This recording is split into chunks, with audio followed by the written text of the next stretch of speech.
Hello guys, welcome to my channel নিলে new blog.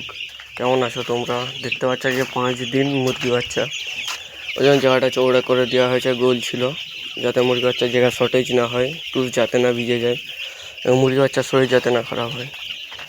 মুরগি বাচ্চাগুলো জোর হচ্ছে কারণ কালকে তো প্রচণ্ডভাবে বৃষ্টি হয়েছে, যার জন্য ঠান্ডা রয়েছে।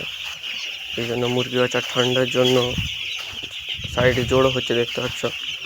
কিছু মুরগি খাবার খাচ্ছে, জল দেওয়া হয়ে গেছে আজকে সকাল সকাল, মুরগিকে জল ছিল না এবং এই যে খাবার দেওয়া হয়েছে, মুরগি খাবার খাচ্ছে। এই দিকটাতেও চওড়া করে দেওয়া হয়েছে জায়গা, কারণ 5 দিনের জায়গা না বাড়ালে 4 দিনের জায়গায় যখন তুষটা ভিজে যায় তখন মুরগি খাবার খায় না, গ্যাস হয়ে যায়, জল কম খায়, মুরগির রোগ দেখা দেয়।